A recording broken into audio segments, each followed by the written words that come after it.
Hello दोस्तों, आज की इस लेक्चर में आप सभी का स्वागत है। तो आज की इस लेक्चर में हम पढ़ेंगे मैथ। जो आज का टॉपिक होगा वो कि गुणनखंड विधि से हम कैसे द्विघात समीकरण को हल कर सकते हैं और एक्सरसाइज 4.2 भी करेंगे। तो यहाँ पर पहले ही टॉपिक लिख देता हूँ, प्रश्नावली।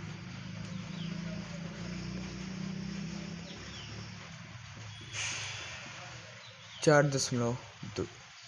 ठीक, पिछले लेक्चर में 4.1 कराया था और कुछ होमवर्क भी दिया था। आई होप आपने किया भी होगा। अब देखते हैं पहला।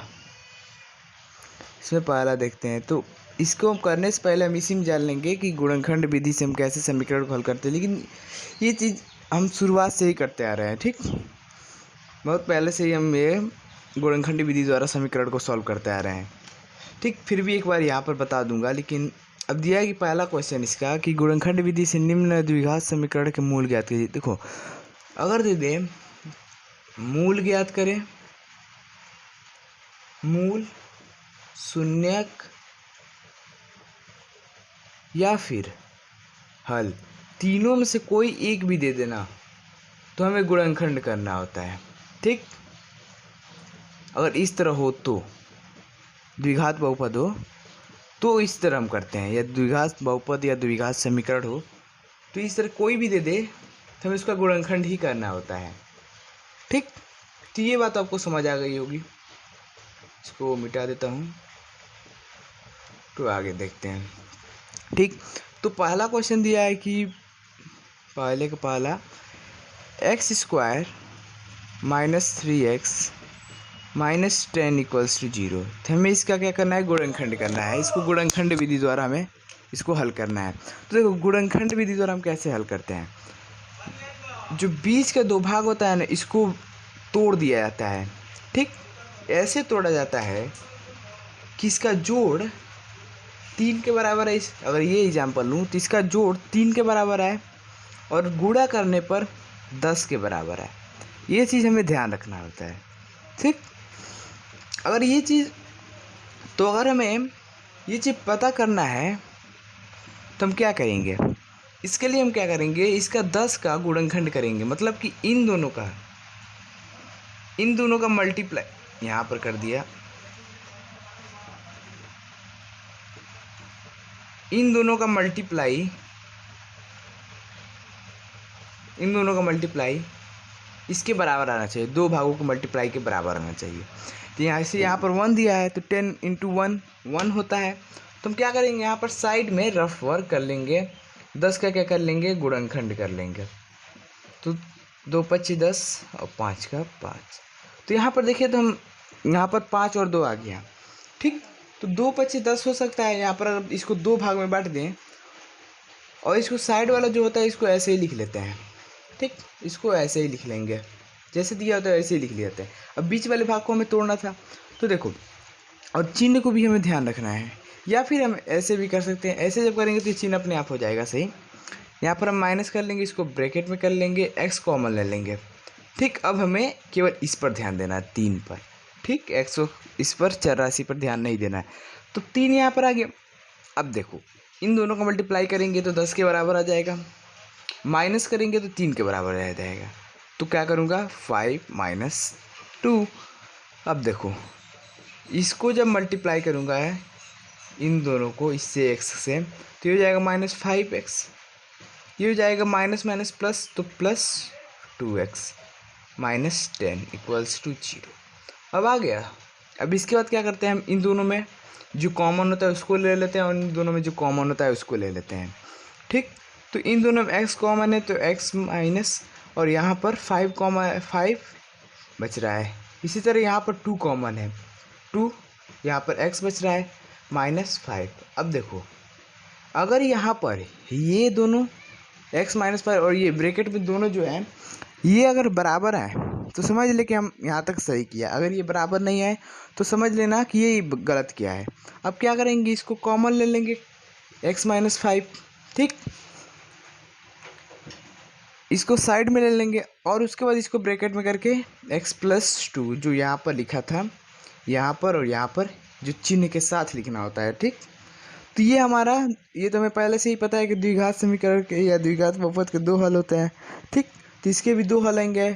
पहला हल आ जाएगा x minus five equals to zero, मतलब कि x इक्वल्स टू फाइव, पहला हो गया। दूसरा आ जाएगा x plus five two equals to zero, तो x equals to minus two, मतलब कि पहला हल ये हो गया x का, दूसरा हल ये हो गया। ठीक, तो ये दोनों हमारे आंसर हो जाएंगे। ठीक, आई होप आपको समझ आया होगा।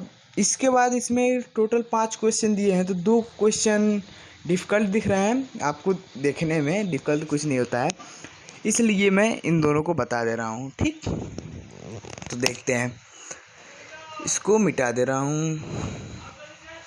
तो ये 2 क्वेश्चन जो दिए हैं इनको देख लेते हैं।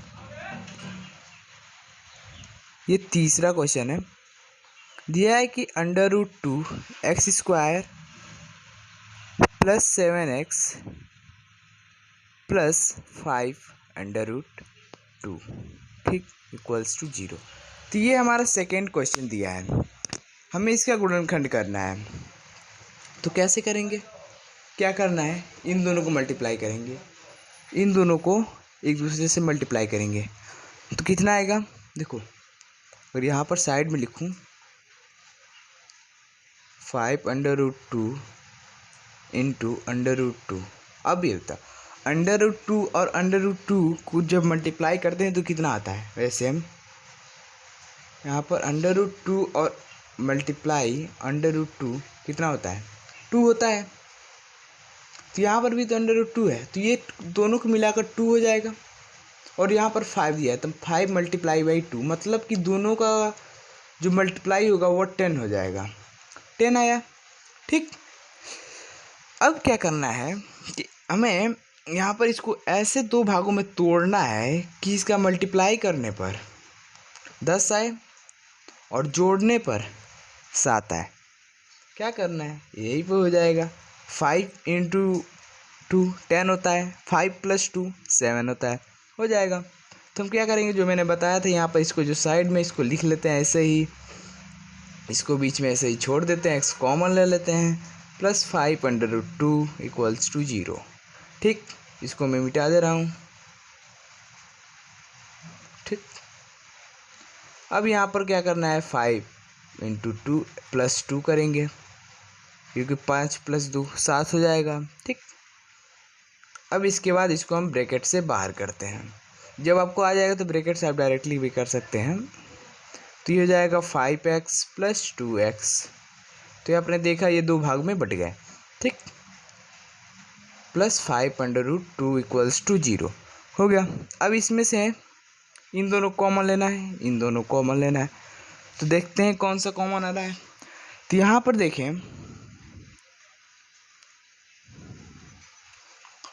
तो यहाँ पर x कॉमन है, इसमें इन दोनों में x कॉमन है, तो x को कॉमन ले लेते हैं, under root two x plus 5 बच गया। यहाँ पर इन दोनों में 2 कॉमन है।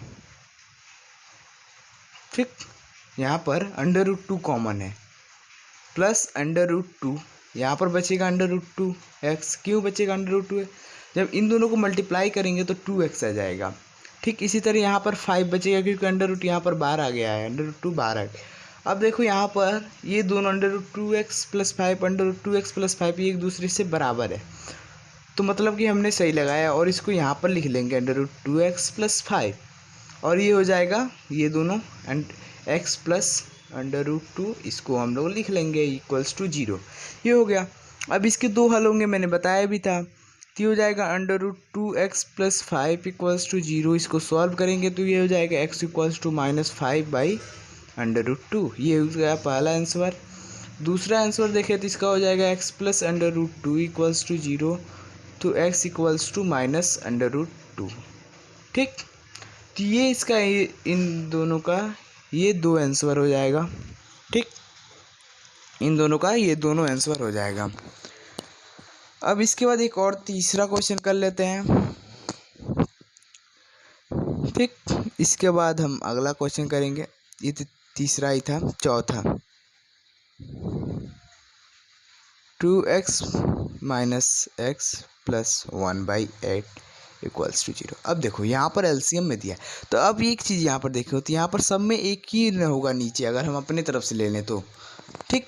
ये सब अगर अपने तरफ से इसको ले लें, यहाँ पर इसको मिटा कर इससे लिख दूँ, अपने तरफ से ले लें तो ये इसी तरह होगा ठीक। तो हम क्या करेंगे, डायरेक्टली सब में इससे मल्टीप्लाई कर देंगे, 8 से सब में इसमें मल्टीप्लाई कर दूंगा, इसको इधर मल्टीप्लाई कर दूंगा, तो ये जो 8 होगा ये कैंसिल हो जाएगा ठीक। और ये सरलतम रूप आएगा कैसे, तो देखो, या फिर हम इसका एलसीएम ले लेंगे, मैं डायरेक्ट बता रहा हूँ, या फिर इसका एलसीएम पूरे का ले लेंगे तो ये हो जाएगा, सरलतम रूप में आ जाएगा।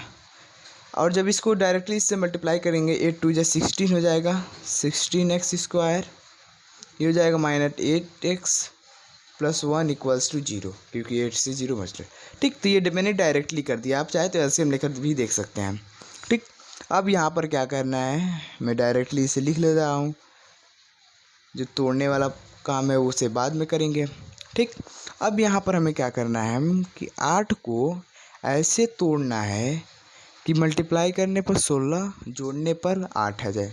कैसे करेंगे, तो मैंने अभी बताया, अगर किसी का भी अगर ना मिले जल्दी, तो हम उसके लिए सबसे पहले क्या करेंगे कि जो 16 दिया है इसका हम लोग एलसीएम निकाल लेंगे, तो हो जाएगा 2 8 16, 2 चौको 8, 2 दूने 4 और 2 का 2। तो यहाँ पर ये हो जा रहा है 2 2 का पेयर बन रहा है, तो ये 2 दूना 4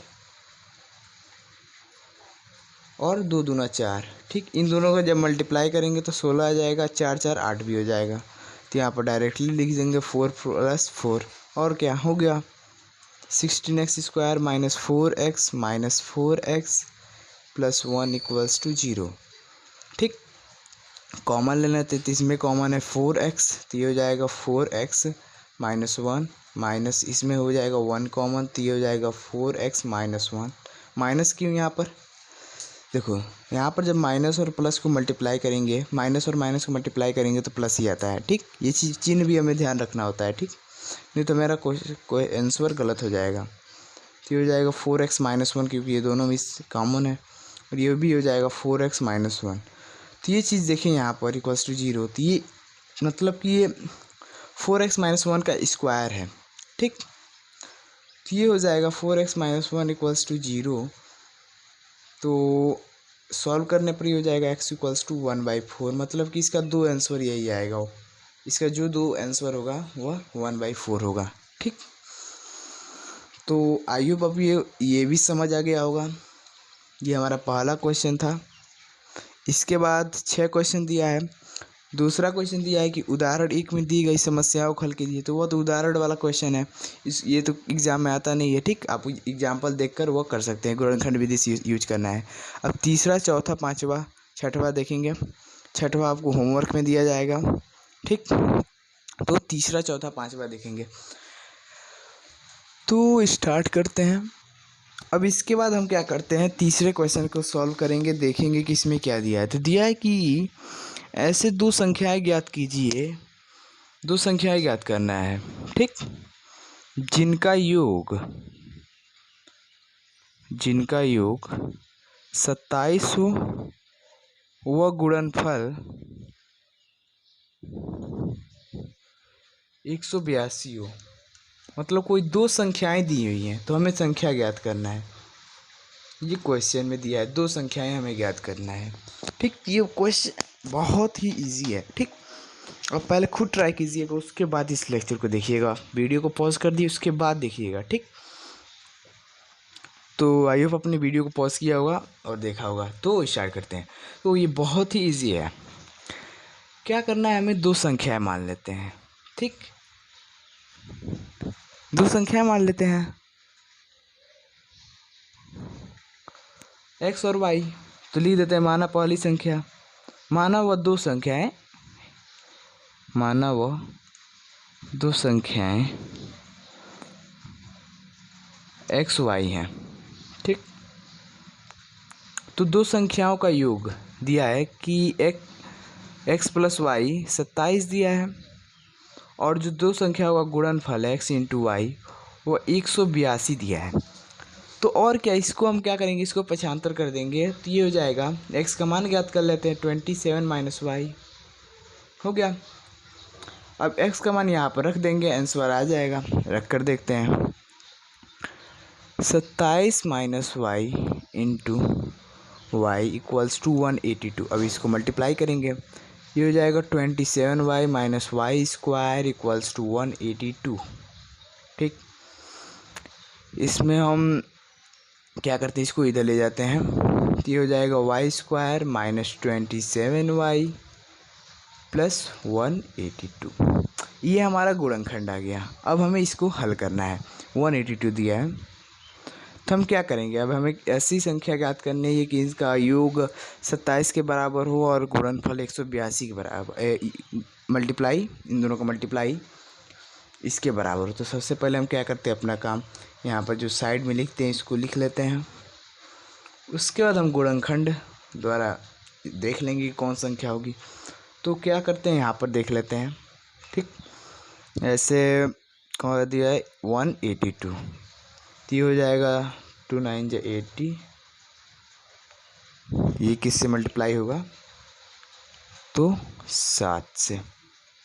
ठीक, 13 से 91 और ये 13 से मल्टीप्लाई होगा, तो ये हो गया यहाँ पर। तो जब हम इन दोनों को मल्टीप्लाई करेंगे, 7 दूना 14, 13, 14 और 13 182 होगा, 14 इंटू 13 182, और 14 और 13 को जोड़ेंगे तो 10 और 10 20, 4 3 7 27। ठीक, तो ये सही है, तो यहाँ पर लिख देंगे 14 प्लस 13 हो गया। और क्या, इसके बाद सॉल्व करना है, 14y, ठीक, माइनस 30y इन 182, जो कॉमन लेने वाले हैं वो कॉमन ले सकते हैं। इसमें क्या कॉमन आएगा देख लेते हैं, यहाँ पर y 14 माइनस यहाँ पर 13 कॉमन आएगा, y माइनस 14 आ जाएगा इक्वल्स टू 0। ये भी 0 के बराबर होगा, यहाँ पर लिखना भूल गया था। ठीक, क्योंकि हमने इसको पक्षांतर किया था। अब यहाँ पर देखें तो y माइनस 14 कॉमन है, ठीक, और y माइनस 13, तो इसका दो आंसर आ गया। एक आ गया y इक्वल्स टू 14, मैं डायरेक्टली कर रहा हूँ, और y इक्वल्स टू 13। तो पहली संख्या 14 हो जाएगी, दूसरी संख्या 13 हो जाएगी। ठीक, या फिर दूसरी संख्या, या फिर पहली संख्या 13 हो सकती है, दूसरी संख्या 14, मतलब कि यही संख्याएं दोनों होंगी। ठीक, जब इन दोनों को मल्टीप्लाई करेंगे तो 182 आ जाएगा, जब जोड़ेंगे तो 27 आ जाएगा। ठीक, जैसा कि क्वेश्चन में दिया है। तो आई होप आपको ये भी समझ आ गया। अब इसके बाद हम देखते हैं अगला क्वेश्चन, चौथा। ठीक, चौथा देखते हैं कि दिया है, दो क्रमागत धनात्मक पूर्णांक जिनके वर्गों का योग, ठीक, वर्गों का योग दिया है 365।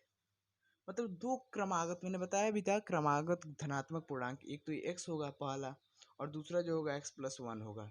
ठीक, तभी वो क्रमागत होगा।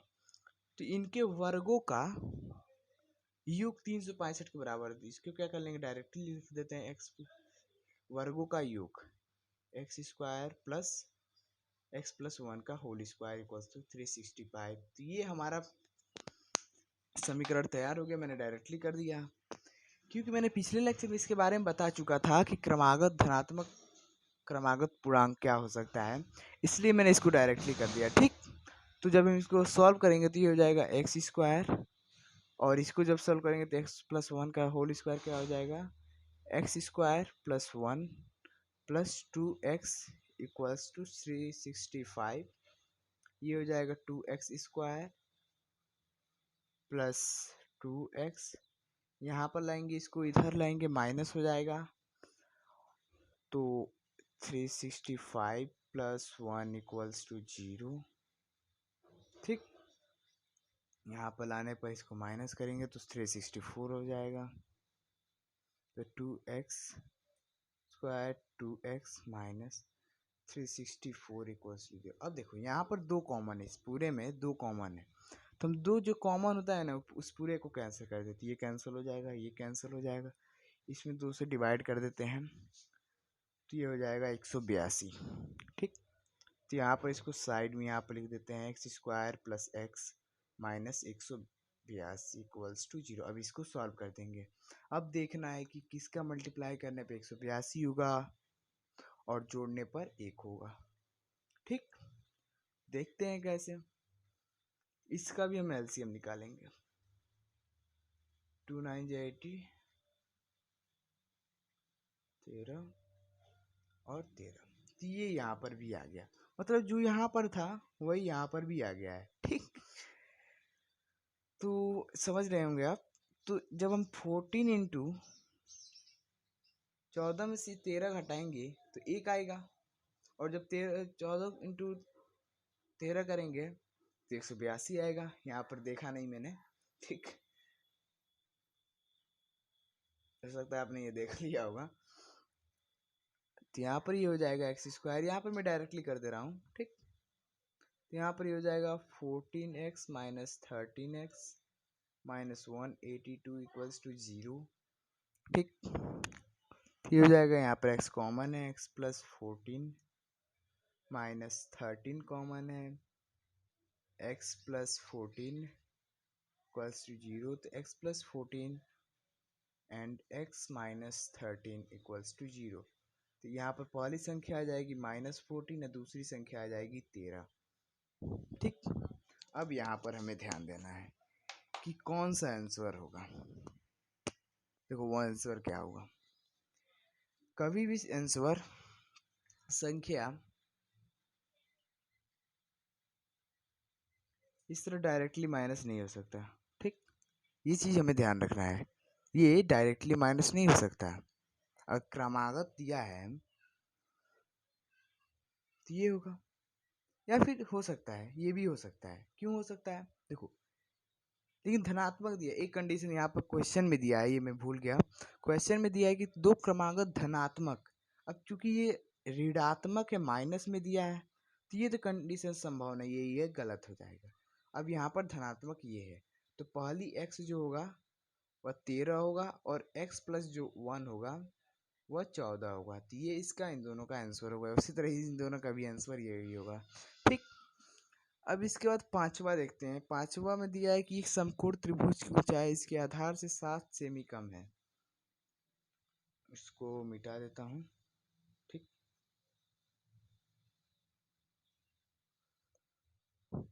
देखो पहले क्वेश्चन तब तक आप पढ़ो। ठीक, क्वेश्चन में पहले क्वेश्चन को पढ़ा जाता है, तभी हम आंसर उसका ला पाते हैं।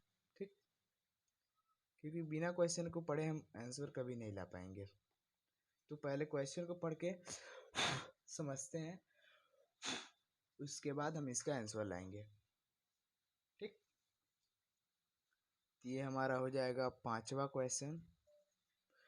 तो क्या दिया है, एक समकोण त्रिभुज की ऊंचाई इसके आधार से 7 सेमी कम है। तो एक समकोण त्रिभुज है, पहले इसका फिगर ही बना लेते हैं, समझने में आसानी होगा। मतलब जो दिया है कि एक समकोण त्रिभुज की ऊंचाई इसके आधार से 7 सेमी कम है। मान लेते हैं समकोण त्रिभुज की ऊंचाई x है। ठीक, ये x है। ठीक, यहाँ पर लिख देता हूँ, माना ऊंचाई इक्वल्स टू x। ठीक, x सेमी। तो दिया है कि एक समकोण त्रिभुज की ऊंचाई इसके आधार से 7 सेमी कम है। आधार जितना है उससे 7 सेमी कम है। ठीक, तो आधार से 7 सेमी कम है। आधार को y मान लेते हैं। ठीक, इसको y मान लेता हूँ। तो इसकी ऊंचाई आधार से 7 सेमी कम है। ठीक, मतलब 7 सेमी इसकी ऊंचाई कम है। ये हो जाएगा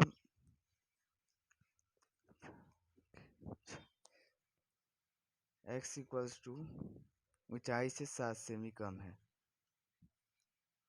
आधार से 7 सेमी कम है, मतलब कि इसका आधार इक्वल्स टू y मान लिया हमने। ठीक, y सेमी। तो ये हो गया हमारा कंडीशन। अब आगे पढ़ते हैं।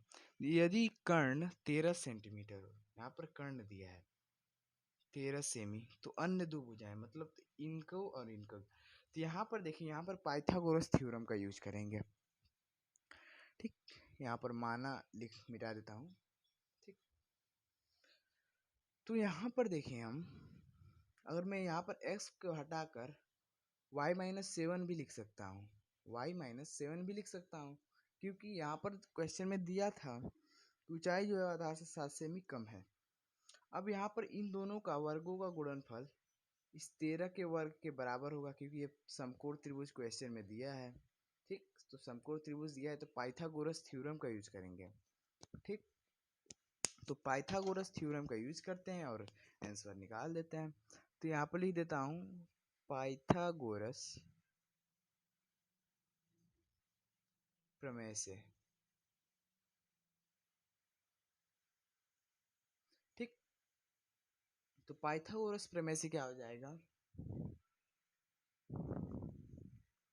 y-7 का होल स्क्वायर प्लस y का स्क्वायर इक्वल्स टू 13 का स्क्वायर। ये हो जाएगा y square minus 2ab 14y plus 749। ये हो जाएगा y स्क्वायर इक्वल्स टू 169। अगर स्क्वायर निकालने का एक ट्रिक बता देता हूँ इसी में। जैसे 13 का स्क्वायर निकालना था तो मैंने क्या कर दिया, इसका मल्टीप्लाई इसका स्क्वायर कर दिया, तो ये हो जाएगा 09, ये हो जाएगा 1, इसको इससे मल्टीप्लाई किया, 1 को 3 से मल्टीप्लाई किया, 3 को 2 से मल्टीप्लाई किया तो वो हो जाएगा 6। तो यहाँ पर इस अंक को छोड़कर यहाँ पर लिख दिया और इन दोनों को प्लस कर दिया, तो ये हो जाएगा 169 जो कि यहाँ पर लिखा हूँ। ठीक, तो ये रहा। अब इसको क्या करते हैं, इसको सॉल्व करते हैं।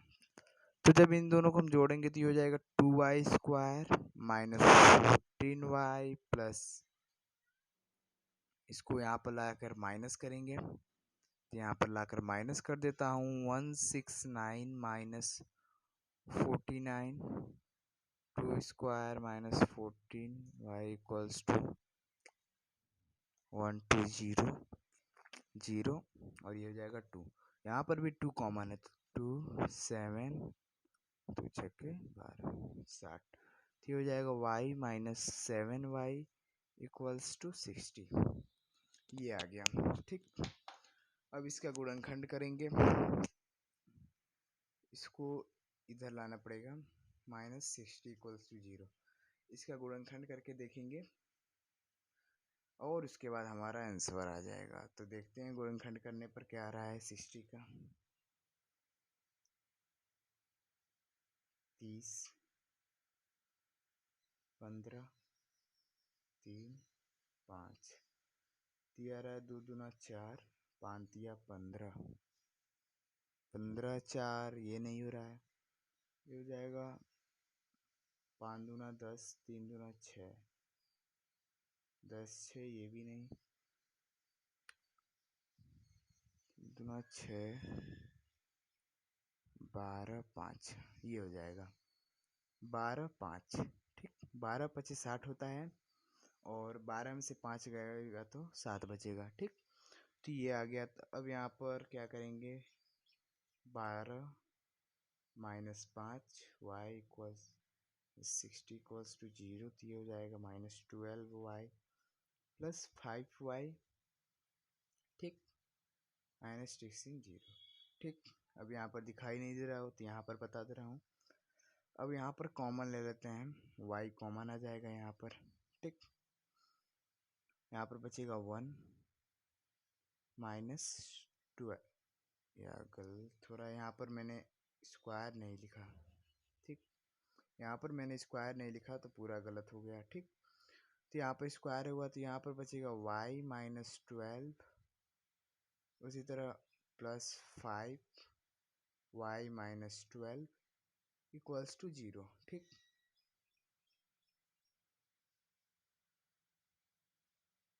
सही से इसको मिटा दे रहा हूँ। ठीक, प्लस 12 -12 होगा। ठीक, -12 इक्वल्स टू 0, तो यहाँ पर हो जाएगा y-12 y plus 5 equals to 0। तो y इक्वल्स टू 12 और -5, इसका 2 सॉल्यूशन आएगा। हमें ज्ञात क्या करना है, हमें कोई ऐसी एक संख्या ज्ञात करना है। तो ये कंडीशन कभी नहीं हो सकता। क्यों नहीं, या फिर हम चाहे तो इसे चेक करके भी देख सकते हैं। ठीक, यहाँ पर चाहे तो हम इसे चेक करके देख सकते हैं। तो इसमें हम रखते हैं x का मान भी ज्ञात करना है। तो x का मान ज्ञात करने के लिए क्या करेंगे, इसको माइनस करेंगे तो x हो जाएगा, y तो आ गया 12 और x हो जाएगा 5। ठीक, जब इन दोनों का हम स्क्वायर करेंगे ये हो जाएगा 144, 12 का स्क्वायर प्लस 5 पचे 25, 169 आएगा जो कि 13 के स्क्वायर के बराबर है। मतलब कि ये सही है। यहाँ पर अगर ये इसको रख कर देखें तो ये क्या होगा कि y अगर -5 है तो ये हो जाएगा -5, तो -12 आ जाएगा, y -12 आएगा तो -12 144। ठीक, ये भी सही हो सकता है। ठीक, ये भी सही हो सकता है क्योंकि हम जब इसका स्क्वायर करेंगे, माइनस का जब स्क्वायर करेंगे तो ये पॉजिटिव ही आता है, तो 12 और -5 दोनों हो सकता है। ठीक, पूरा ये रहा एक्सरसाइज 4.2 का सॉल्यूशन। आई होप आपको समझ आया होगा जो कुछ भी मैंने बताया आज के इस लेक्चर में। छठवां क्वेश्चन आपको खुद कर लेना है, ज़्यादा हार्ड नहीं है। ठीक, और जो नेक्स्ट लेक्चर होगा उसमें हम द्विघात समीकरण का पूर्ण वर्ग बनाकर देखेंगे कि इस समीकरण को, जैसे समीकरण कहाँ गया, जैसे यहाँ पर ये समीकरण है अगर, तो हम इसको पूर्ण वर्ग बनाकर कैसे हल कर सकते हैं ये देखेंगे, एक सूत्र भी सामने आएगा। ठीक, तो मिलते हैं अगले लेक्चर में। So thanks for watching this video.